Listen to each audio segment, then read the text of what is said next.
Bonjour tout le monde et bienvenue sur Mosaïque Cristal. Merci de nous avoir rejoints. J'espère que vous allez bien. Au programme aujourd'hui, nous parlerons du port du masque désormais obligatoire.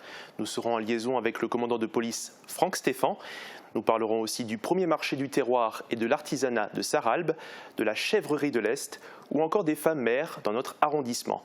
Mais avant d'attaquer le gros morceau, je vous laisse découvrir le reste de l'actu dans notre Flash Info. Le déficit pluviométrique et les conditions estivales observées depuis plusieurs semaines ont entraîné une situation de sécheresse avec une baisse des débits de tous les cours d'eau en Moselle. Tous les usagers sont soumis à des restrictions particulières. Les interdictions s'appliquent jusqu'au 31 août, sauf évolution de la situation. L'association Courez avec nous Sarreguemines, qui a fêté son 40e anniversaire cette année, a repris l'entraînement. Des courses comme les Sarregueminoises contre le cancer ont été annulées pour cause de Covid-19. La première organisation devrait se faire le 18 octobre prochain pour les 10 km de Sarreguemines. L'obligation de porter un masque dans les lieux publics clos annoncée pour le 1er août est avancée et entre en vigueur suite à la publication du décret dès ce lundi 20 juillet. Le non-respect de cette mesure sanitaire sera sanctionné par une amende de 135 €. Pour fêter son 10e anniversaire, Via Mirabel s'offre un nouveau nom. En 2018, la chaîne messine Mirabel TV rejoignait le réseau Via et devenait Via Mirabel. Aujourd'hui, la chaîne marque encore plus son ancrage territorial et son attachement à son département en devenant Via Moselle TV. La commune de Sarralbe a organisé son premier marché du terroir et de l'artisanat sur le parvis de la mairie. 24 producteurs et artisans étaient présents. Le public s'est déplacé en nombre pour passer une soirée animée sur place. 3 autres rendez-vous sont déjà fixés pour cet été. Du soleil et encore du soleil. Est-ce que notre étoile va encore nous faire profiter de ces rayons pour demain? Réponse dans les prévisions météo. La météo vous est présentée par le Crédit Mutuel. Une banque qui appartient à ses clients, ça change tout. Couverture, crépissage, peinture et isolation. Avec Modern Habitat, votre maison sera belle et confortable par tous les temps.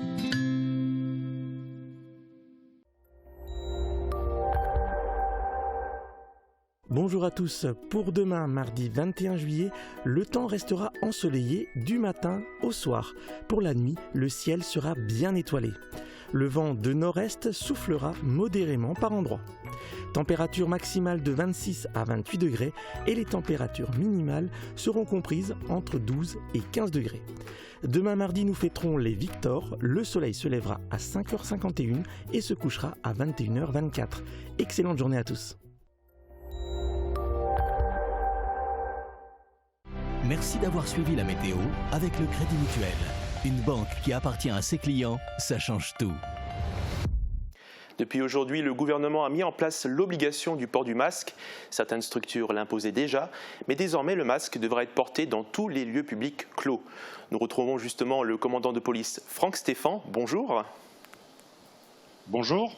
Alors le port du masque est désormais obligatoire, il était déjà dans les transports en commun, comme ici à Sarreguemines sur le réseau de bus. Comment cela se passait? Est-ce qu'il y a eu des contrôles ou des verbalisations? Oui, effectivement. Donc, les nouvelles dispositions dont nous sommes en attente des déclinaisons ne font que rallonger ce qui était déjà en vigueur, en l'occurrence le port du masque obligatoire dans les transports en commun et tout ce qui est débit de boissons et restauration. Donc, les contrôles qui ont eu lieu jusqu'à présent consistaient tout simplement à faire des contrôles occasionnels sur les arrêts de bus s'agissant des transports de la cité de Sarreguemines. Dans les plus grandes villes, ce sont les polices ferroviaires ou les agents assermentés des sociétés de transport qui procédaient eux-mêmes au contrôle. Dans le cas d'espèce, sur Sarreguemines, on fait des contrôles inopinés, mais il y a lieu de souligner que très globalement, les gens non porteurs de masque n'entrent pas dans les transports en commun et ne sont pas admis, et on n'a quasiment aucun problème de ce type-là sur Sarreguemines. Et est-ce que sur le secteur, vous avez été confronté à des incidents concernant justement cette obligation du port du masque dans les transports? Je fais notamment justement référence au terrible drame qui est survenu à Bayonne avec ce chauffeur de bus qui a été agressé. Est-ce que vous avez constaté ce genre d'incident? Non, absolument pas. Que ce soit sur les contrôles qu'on peut opérer en gare de Sarreguemines, que ce soit sur les descentes de train ou l'entrée en gare pour les passagers qui souhaitent prendre le train ou le tram qui relie Sarrebruck à Sarreguemines, ou encore sur les bus de la cité de Sarreguemines et de la Casque. Nous n'avons heureusement à déplorer à ce stade aucune violence et aucun comportement irrespectueux, que ce soit envers les personnels ou envers nous-mêmes. Le masque devra donc être porté dans tous les lieux publics clos. Et si on enfreint la règle, qu'est-ce qui se passe? Qu'est-ce qu'on risque? Alors, lorsque nous mettrons en œuvre les contrôles, ça consistera un peu comme ce qui est déjà en vigueur dans les débits de boissons ou les restaurants, à effectivement relever l'identité des personnes qui seraient non respectueuses de ces dispositions réglementaires qui sont en attente, et effectivement l'infraction, puisque c'est une infraction qui se caractérisera par une contravention de 4e classe, sera verbalisée à concurrence de 135 €. Eh bien, merci beaucoup, commandant Franck Stéphan. Merci d'être de rien. Je vous en prie. Vous l'avez entendu, mieux vaut porter le masque pour la sécurité de tous. Et depuis aujourd'hui, comme vous l'avez aussi entendu, il est devenu obligatoire dans les lieux publics clos. Le gouvernement a constaté un relâchement et a décidé de réagir. Restaurants, bibliothèques, musées, terrains de jeu, bref, le masque est dorénavant sur toutes les bouches. Morane Grandcola est allé prendre la température ce matin. Port du masque obligatoire. Depuis ce matin, toutes les institutions concernées par le nouveau décret sont dans l'obligation d'avertir et de contraindre leurs clients au port du masque. Dans certains magasins, comme le Cora de Sarreguemines, cette obligation va surtout viser les réticents. Nous avons communiqué par newsletter, par Facebook et également mis des affiches en place pour rappeler aux clients que le port du masque est obligatoire, tout en sachant que 80% de nos clients avaient porté déjà le masque. Donc ça va punir un peu les 20% qui ne faisaient pas. Désormais obligatoire dans tous les lieux publics clos, le port du masque fait débat. Mais ici, on ne plaisante pas avec la sécurité. Pour ceux qui ne respectent pas, on sanctionne. Première chose, c'est on va leur faire un rappel de mettre le masque. S'ils n'en ont pas, on envoie individuellement au service après-vente. S'ils ne veulent pas le porter, on leur demande de quitter les lieux. Sinon, quitte à appeler la police, quoi. Ce fameux masque, tant attendu à l'aube de la crise et désormais laissé de côté, est pourtant un allié majeur dans la lutte contre la propagation du virus.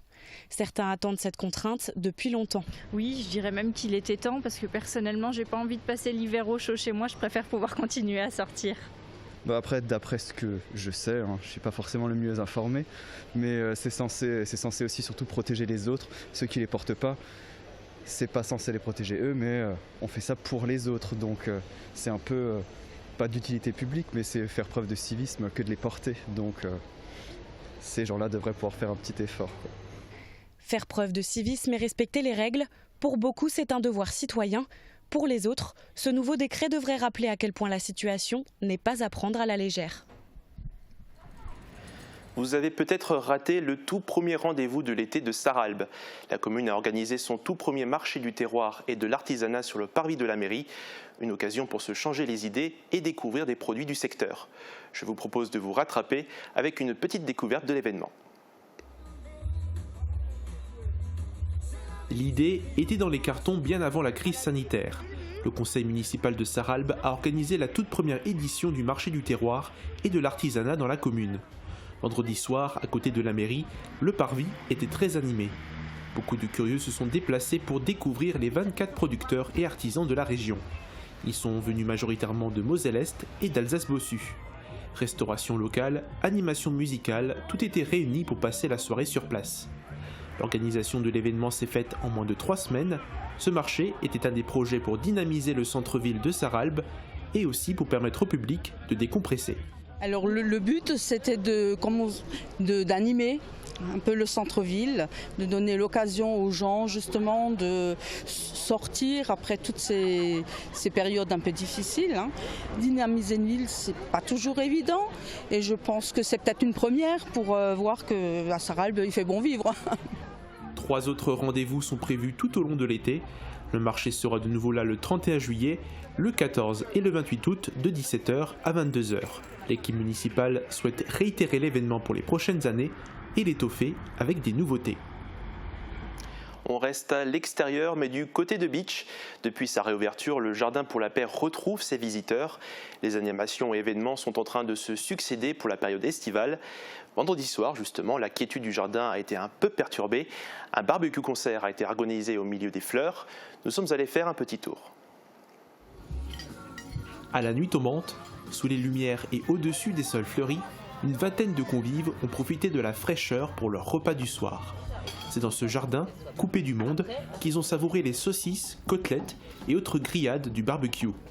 Avec la crise sanitaire, un moment chaleureux ne fait pas de mal, au contraire. Et après le crépitement du feu, la musique a pris le relais. Le nombre de spectateurs est passé à plus de 50 pour assister au concert. C'est le groupe Roots and Soul qui a partagé son énergie avec le public. Parmi les instruments, on compte une batterie, une guitare et un harmonica déjanté.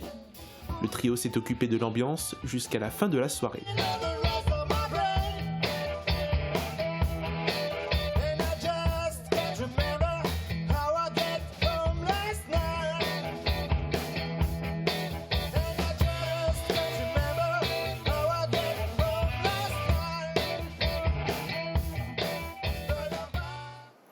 Coup de projecteur sur une exploitation de viande caprine en Moselle, la chèvrerie de l'Est.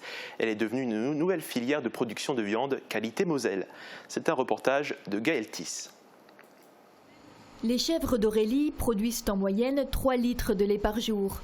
Du lait qu'elles transforment en yaourts et fromages variés et qu'elles écoulent en vente directe.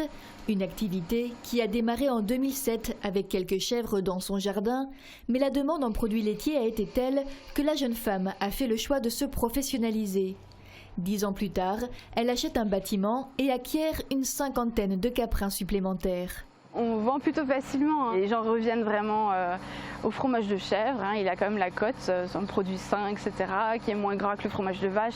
Beaucoup de personnes qui ont des problèmes de digestion avec le fromage de vache reviennent aussi, donc il y a de la demande. Mais qui dit production de lait, dit naissance de petits. Si les femelles sont gardées dans le troupeau, les mâles rejoignaient jusqu'alors le circuit conventionnel. Envoyés dès l'âge de 10 jours chez des engraisseurs et vendus pour leur viande à l'export. Soucieuse du bien-être animal, mais aussi de faire redécouvrir la viande caprine, Aurélie a décidé de garder ses chevreaux afin de les élever elle-même sous leur mère le plus longtemps possible et de les sevrer progressivement. C'est aussi pour être plus proche de leur comportement naturel, de laisser les petits avec leur maman, de laisser téter. Ils vont apprendre à manger avec elle aussi du foin, des céréales, etc. Donc voilà, et puis ils sont plus heureux comme ça. Elle crée alors sa propre filière de viande caprine et un atelier d'engraissement avec du fourrage naturel et local. Une activité encore marginale dans le Grand Est. Si la viande de chevreau peut souffrir de son image d'animal mignon, elle était consommée autrefois au même titre que le veau ou l'agneau. Donc on est toujours un peu triste parce qu'ils sont très mignons, on s'attache vraiment et puis ils sont très câlins. Mais ce que j'essaie de mettre en avant, c'est que oui, ça fait partie de l'élevage. C'est une viande très bonne, elle est méconnue, c'est dommage. Abattoir de Sarrebourg, transformation par des bouchers locaux, Aurélie a fait le choix du circuit court et vente directe à la ferme. Mais forcément, il a fallu initier le consommateur. Un bon 3/4 d'heure bien arrosé au four. Au début, c'était pas trop ça, mais ils reviennent de plus en plus vers nous, justement pour la merguez. Ils découvrent, ils sont épatés, étonnés, et ils apprécient surtout. Elle est très bonne la viande. Et afin de mieux communiquer sur son métier, l'éleveuse ouvre sa ferme au public tous les samedis matins. Elle a également le projet d'installer sa fromagerie et sa boutique juste à côté de la salle de traite afin de les intégrer au parcours de visite. Et à la chèvrerie, des matinées de découverte sont organisées sur réservation. La visite est articulée autour d'ateliers pour petits et grands et se termine par une dégustation de produits fermiers. Infos et réservations par téléphone au 06 28 57 19 43. Je vous propose maintenant de faire une petite pause. On se retrouve tout à l'heure avec d'autres reportages. Nous parlerons de l'augmentation du nombre de femmes élues en tant que maire. Et vous ferez aussi la connaissance de Marjorie Martin et de sa passion dévorante du stylisme et de la couture. A tout de suite.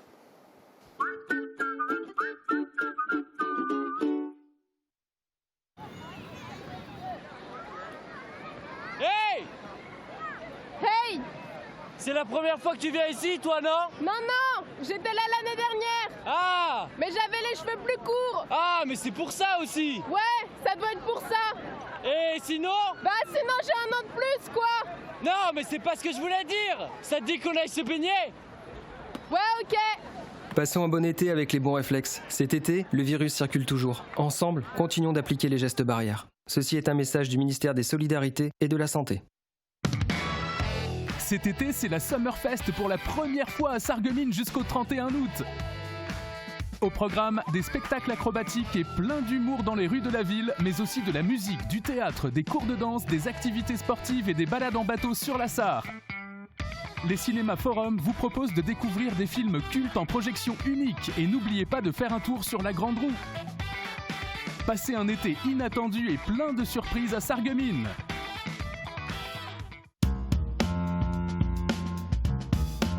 Ne cherchez plus, le roi des vins est à Stirin-Wendel.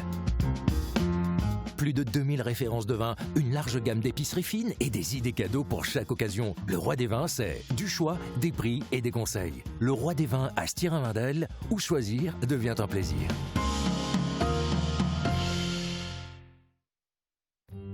Pour un look chic et branché, rendez-vous chez Popeline, 12 rue Nationale à Sarreguemines.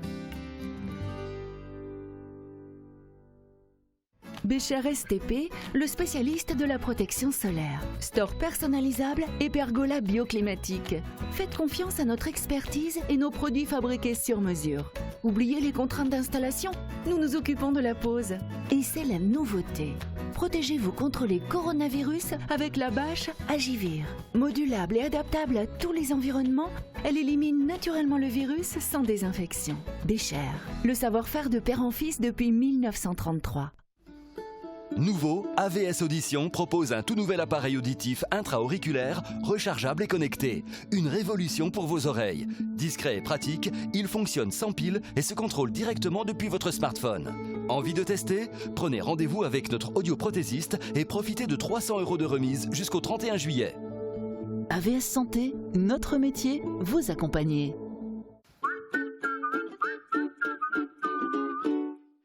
Nous sommes de retour pour la suite du journal et je vous donne maintenant le chiffre 10. À quoi correspond-il? Eh bien, c'est le nombre de femmes maires élues au Pays de Bitche depuis le second tour des élections municipales. Durant le mandat précédent, elles n'étaient que 2. Aujourd'hui, ce sont 10 nouvelles magistrates qui ont été élues pour la première fois du côté de la CCPB. Quelle part représentent les femmes maires sur l'ensemble de l'arrondissement? On fait le point sur la situation avec Morane Grancola. 16,9%, c'était la part des femmes élues à la tête des communes françaises lors du précédent mandat. Sur 34 970 maires, seuls 5 906 étaient des femmes, ce qui représentait moins de 2 maires sur 10 au total. Mais qu'en est-il sur l'ensemble de notre arrondissement? Eh bien, côté casque, sur 38 communes, seules 5 femmes ont été élues à la tête de leur mairie. Il y a Woustvillers, Neufgrange, Houndelin, Lixin-les-Roulins et le Val de Guéblange. Ces 5 femmes représentent donc 13,15% au total. Et pour aller plus loin, on peut se pencher sur les communes de plus et de moins de 1000 habitants. La communauté d'agglomération Sarreguemines-Confluence compte au total 15 communes de plus de 1000 habitants. Sur ces 15 communes, seules 3 ont élu une femme au rang de maire. Elles représentent donc 20% de la globalité.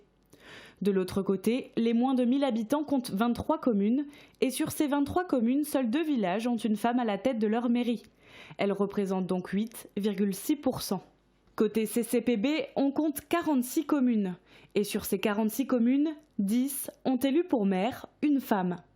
Il y a Bouzevillers, Nouzevillers-les-Bitches, Enchambert, Lambar, Petit-Réderchin, Reyers-Villers, Rallin, Sourtes, Binin et Schweyen, ce qui nous donne 21,7% de femmes au total.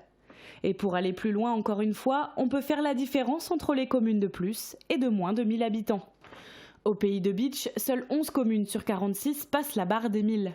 Et dans ces 11 communes, seules 4 femmes ont été élues, ce qui représente seulement 36,4%. A l'inverse, 35 communes comptabilisent moins de 1000 habitants. Et sur ces 35 communes, seuls 6 villages ont choisi une femme pour maire, ce qui nous donne donc 17,14% au total.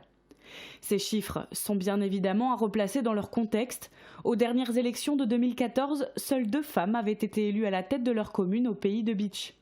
Aujourd'hui, elles sont 10, ce qui représente une augmentation de 400% en un seul mandat. Les femmes sont donc de plus en plus nombreuses et ce n'est pas un hasard. Depuis 2014, les communes de plus de 1000 habitants doivent respecter une stricte parité femmes-hommes dans la composition des listes électorales. Résultat, le taux de féminisation des conseils municipaux augmente et s'accompagne sans doute d'une volonté d'aller plus loin, comme en témoignent certaines élues. Pour les moins de 1000, la loi n'est pas applicable, ce qui peut entraîner des listes 100% masculines ou à l'inverse 100% féminines. Mais malgré ces évolutions, au niveau national, les inégalités restent tout de même très fortes. En 2019, selon les chiffres du bulletin d'information statistique de la DGCL, les femmes ne représentaient que 29% des premiers adjoints, 38% des seconds et 43% parmi les autres adjoints et conseillers. En bref, plus on s'éloigne des postes à responsabilité dans les conseils municipaux, plus on trouve de femmes. Et du coup, sur l'ensemble de l'arrondissement, les femmes représentent donc 17,6% des maires. Le portrait que vous allez découvrir parle justement d'une femme. Vous allez rencontrer Marjorie Martin. Elle est originaire de la région parisienne et s'est installée au Pays de Bitche, à Gros-Réderchin. Toute petite déjà, elle s'intéresse au stylisme et à la couture, une passion qui ne l'a jamais quittée. Maroquinerie, vêtements et même des bijoux, Marjorie aime créer de ses propres mains. Une histoire qu'elle nous confie dans ce portrait tourné au mois de février.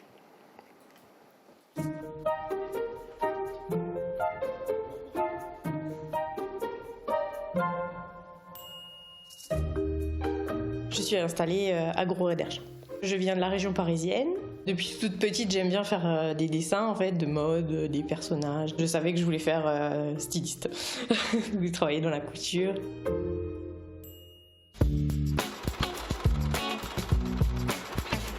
Couturière créatrice, c'est avant tout savoir créer un vêtement de A à Z, le patronage, la toile, la coupe, etc. Et ensuite, créatrice, confectionner à partir d'un vêtement déjà existant ou créer justement un vêtement nouveau. Dessin et couture, c'est très lié parce que tout projet commence par un dessin et puis après on travaille du dessin au patron. Déjà le patron, c'est beaucoup de traçage et après tout ce qui est découpe de vêtements. Dans ma famille, on est assez manuel et ma grand-mère, ma mère faisaient déjà de la couture quand j'étais petite, donc j'étais baignée là-dedans et puis j'ai appris aussi que j'ai un arrière-grand-père qui faisait de la couture pour hommes, des tailleurs.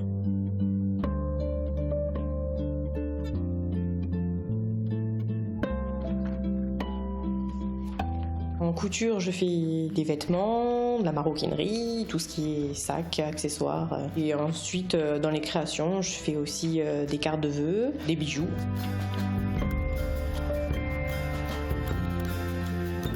On peut me demander des retouches, transformation de vêtements, un costume ou une robe de mariée ou un tailleur spécifique.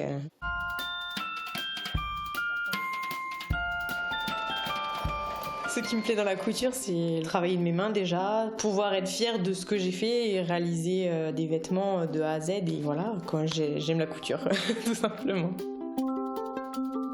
Ma touche personnelle, c'est peut-être l'originalité, d'essayer de se démarquer des grandes marques et d'avoir quelque chose d'unique. Les projets pour la suite, dans l'idéal, lancer ma marque, pourquoi pas avoir une boutique à moi et puis être connue que ça marche, quoi. Ça serait l'idéal.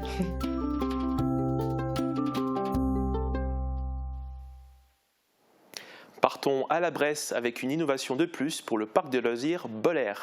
Vous mélangez de l'escape game avec des défis intellectuels et physiques et vous obtenez l'Explore Game, à l'origine du futur. Cette nouveauté ancre un peu plus le site dans un tourisme 4 saisons. C'est un reportage de Via Vosges. Si vous êtes allergique aux anglicismes, bouchez-vous les oreilles. Après les escape games, voici venu le temps des Explore Games. Des jeux de piste mêlant intrigues intellectuelles, épreuves d'habileté et défis physiques que doivent relever des équipes de 2 à 5 joueurs. Au parc de loisirs Boulder à la Bresse, bienvenue dans l'origine du futur. Contacté par votre descendante à son arrivée dans notre époque, vous décidez de prendre part à la quête des voyageurs du temps.